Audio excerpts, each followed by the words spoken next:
All right, so we got a couple new things going on in the front of the car. We did change our oil pan. We had the Weiland pump pan in here, I believe. Weiland, whatever it was. Well, Oswald grenaded his motor over the weekend and he needed the pan, and he swapped us out for a sticky pan, which we actually like better because it's a little bit wider and actually has some good baffling inside of it as opposed to the other pan, which is basically just a flat pocket. And we also installed our front wise fab. So you can see now our tie rod angles with the front wise fab setup is good. Disregard the fact that I have this zip tied currently because this coilover was actually bent, and so we're just waiting for our guys to send us over the replacement coilover before I put this all together. And then on Sunday, Freddie's actually going to help us dial in this whole suspension, rebounds, spring rates, adjustments, setting knuckle angle and everything in the back. And then we'll be actually able to put the wheel on and see what our scrub's gonna look like, if we have to trim any more body, if we want to change front wheel offset and stuff like that. We want Savio to keep his old wheels. He sent us over some 5-spoke wheels, but we're not too crazy about. But I don't like them. I don't like them either. I like the old ones better. The old ones look way better. And it was Odie. Oh yeah, that's right. I'm sorry. Odie grenaded his Odie. So grenaded. this is like underneath of Odie's car. He has the wise fab. Yeah. He has the same oil pan. Yeah, this is the Odie spec wise fab, which is the front rack conversion. So yeah, we got everything in place, and we are also just waiting for wheel bearings because our old front angle kit actually used 350Z wheel bearings, which I did like a lot better because they just bolt in as opposed to just having this big old stud in the center here that your bearing sits on. But unfortunately, it's a little more difficult to find OEM S14 front bearings. S13s, ISR and a bunch of companies make them for like 5 lug conversions, but for this one, we're having a little bit of a time finding it. So we are reaching out to some people and hoping to have it here by the end of the week so that we can actually put the wheel on and the rotor and get everything tested. And we got Ethan. Hi. It's me. Have you seen Dad? Yeah, he told me that if you came around not to tell you where he is. I would honestly believe that. Yeah. Not gonna lie to you. I heard it. Dang, look at this blue stuff. Yeah, that's pretty, ain't it? Big wise fab guy, huh?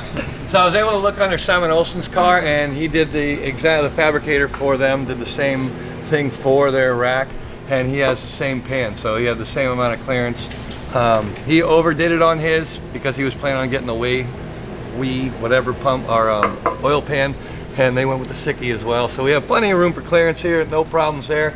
I am working currently on the driver's side tri-Y, and I have 3 out of 4 that are mocked up right now.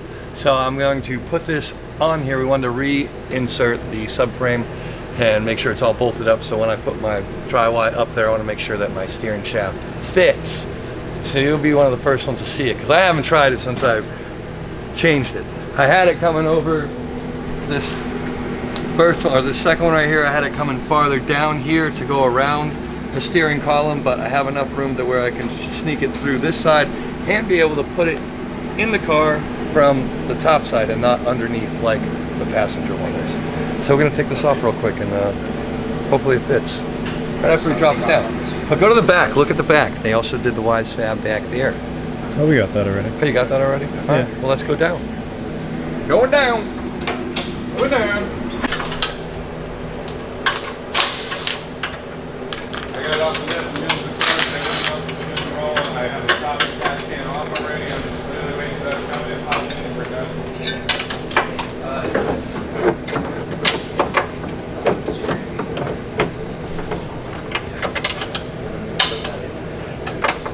Papa, can you hear me? Alright, so I have to pitch more out. Have more room that way. Wait, no fit. No fit. No fit? Have to switch the pitch. Switch the pitch. So we eyeballed the first one because we saw it would fit. It's all just tack too, so we can. So by switching the pitch, you mean... I'll show you in a second. Just want to get it bolted up so I can get a better eye on it. Is it the one ply that goes before the driveway? Yeah, this one right here will change the pitch. It's very hard to see, but we'll point it outside of the car. So basically, come on this side, Joel. Now speak freely. Alright, so as you can see, my second Y is actually hitting the steering shaft here. So there's plenty of room between here and here for it. So the best way to go about this is to take this where this elbow is and extend it farther. So I'm going to take this straight right here off, and I'm going to add another inch to it, which will push this farther towards the firewall, or the frame rail, I'm sorry, which will get it away from here. And in so doing, I can also, it'll go down because it's going this way and then also down. So when it does that, it'll lower this. The longer it gets, it'll make this lower, and it'll also bring it in this way to the frame. So it's a pretty easy fix to adjust. It's just untack 2 tacks and then add more metal. Simple. Simple. Yep. Simple enough.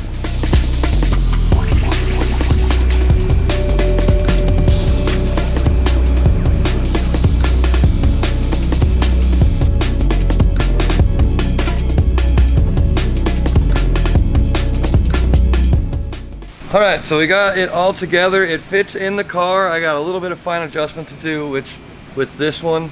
So after I had to finish weld these ones in here.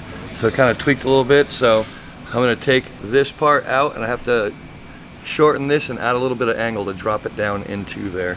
Otherwise, it fits in there without having to take out the steering shaft at the moment. But once I put that third Y in there, we don't have a bit of an issue, because it won't fit through the steering shaft area.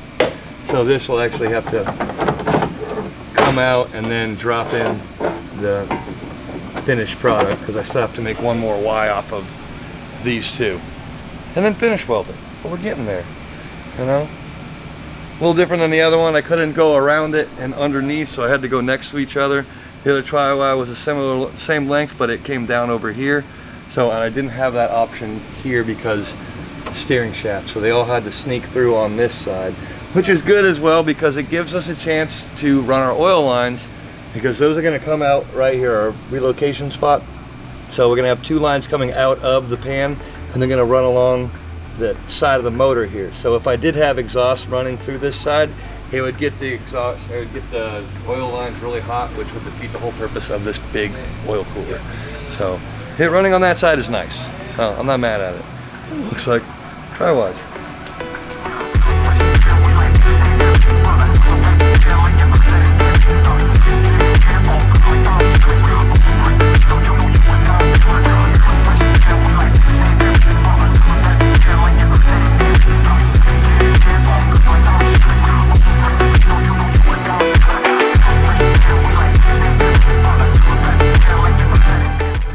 So we're interrupting the video right now because the giveaway winner is here. He's about to see his F80. Ashton. Whoa, that's sick, dude. That's crazy.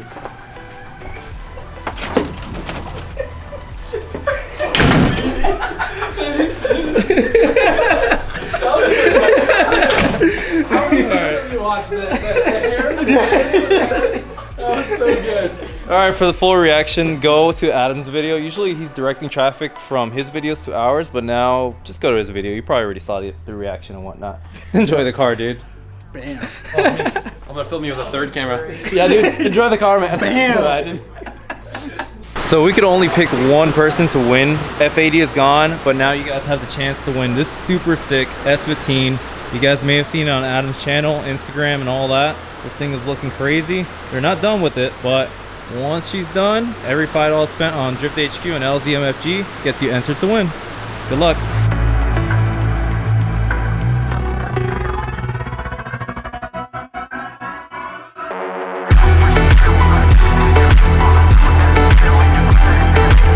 The thing? What thing? That thing. True focus fab. Focusing. Hold on. Here, you have to put it on the true focus so you get true focus. So, brought to you by True Focus Fab with some hot stuff on the top. These boys really get it, you know? They have a level sensor for it, they have a drain for it, they have all the goods. They even have, I don't know where I put them, but here they are.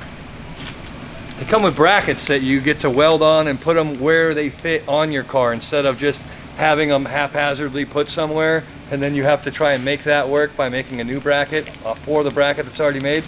They give you brackets that you get to use wherever you want to. Put them wherever you want.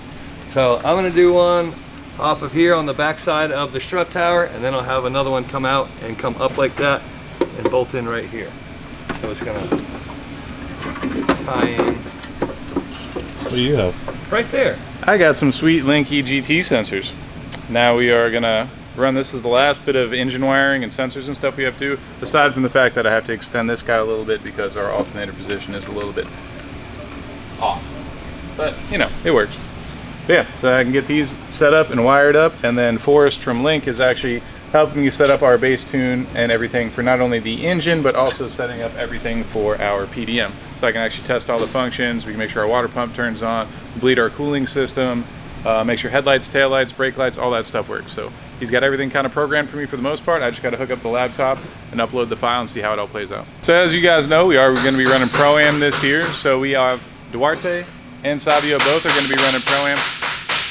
As of right now, Duarte's car is tested, tried and true, ready to go. We did switch over to the Link ECU on this one as well, and we got it retuned, so now she's good and spicy and has a good mid-range of the power band and nice flat torque curve. And now Savio's car, we still got a handful of things to do. Freddie is going to be coming in this weekend and helping us set up the suspension and everything to get everything dialed in with the WiseFab, but we still need to do a few things with the engine. We still need to build a trans tunnel for it. We still need to build a full exhaust system for it, the air box, a bunch of little stuff that's going to be on.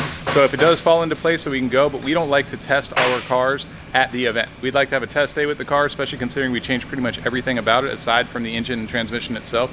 So we want to be able to test everything before we get to the track and not show up and chase problems. For one, we don't like fixing stuff at the track unless if it's something avoidable.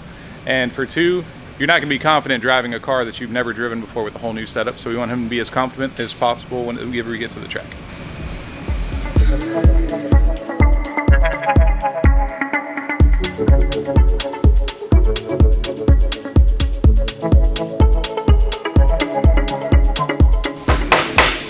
One day I'm gonna get me An anvil? an anvil, and it's gonna be glorious. Until then.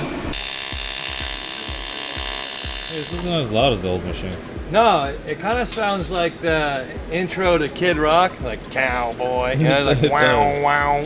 Sounds really weird, but very easy to use. It literally took me 2 seconds to dial in what I wanted to on it. I just had to set whether I wanted to use the pedal to fluctuate or just have it on and off, and then it was just setting my frequency and going. And this was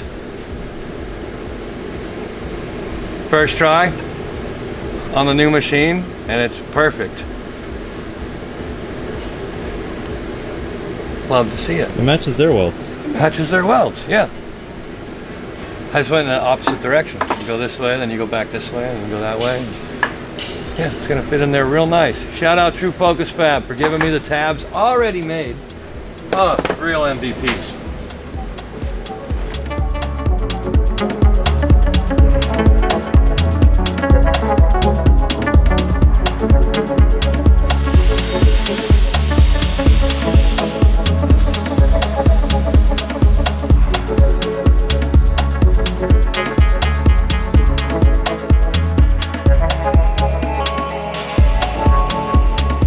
Alright guys, so in this video you saw that we finished up the tri-Y headers and we're right at the very end.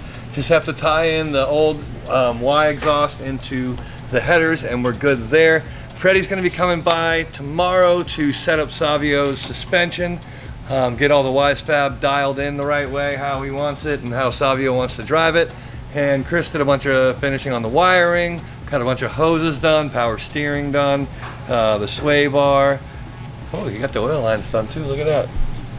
See, and this is why we ran the tri-Ys on this side of the motor, because these oil lines, I knew they were gonna get in the way, and I wanted to put them right here, and it would have been right there. So that's why we ran it this way, and it worked out perfect. Room for my dipstick. Yeah, and you got enough room for your dipstick. So look at all this room for activities in here. This wiggles right into place, it wants to be there. So I don't have to worry about this getting cooked by that. Beautiful. And we throw a little bit of funk on Savio's stuff up top for his radiator line, or his coolant lines going back to his radiator, because my tri-Ys are really close to it. It's about 1.5 inches from the bottom line, so wrapped it in some funk, and then Chris took some safety wire and wrapped that up so it's nice and tight and that doesn't dangle. And what else did we do? Oh, we painted this. Look, it's nice and clean now. Oh yeah, we did EGTs. You can't see them, but we have EGTs up there. Exhaust gas temperature. readers. So even after I was done with my headers, I still had to drill a bunch of holes in them and then weld in bungs to do EGTs, which is basically like the little sensor that goes into every single runner, and it can tell the computer how hot each cylinder is getting, so that'll tell you how lean it is or how rich it is based off of what the other ones are doing. Crickett actually used the drill bit. I'm so proud of him for not plasma cutting the holes. Oh hell yeah, I'm not plasma cutting those. I'd have to fill the whole thing up with water and then plasma cut it. It's too dirty. So if you have to keep something clean, don't plasma cut it. It's gonna get all the slag on the inside. So I did drill them, but thankfully I had my benchmark abrasives drill bits, and they're still new. I haven't worn them down yet. I've only broken one, and I got them like 2 months ago, and there's 2 missing and 1 broken. So I'm doing real good right now. Usually that happens after one-time use. You know, I break them, I dull them out, get mad, throw them. Either way. Like, subscribe, comment. Let us know what you think about the Tri-Wise. What do you think about Savio's car so far? You know, it's an S14, it's not a BMW, and it's an LS and not a 2JZ. So that's something to be happy with, right? I'm pretty happy with it.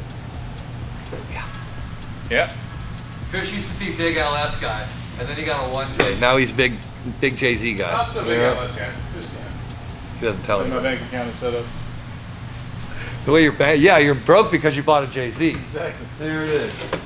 Let us know what you think. Should he have gotten an LS or should he have stuck with the JZ? Let's hear it. Who's the JZ people and who's the LS people?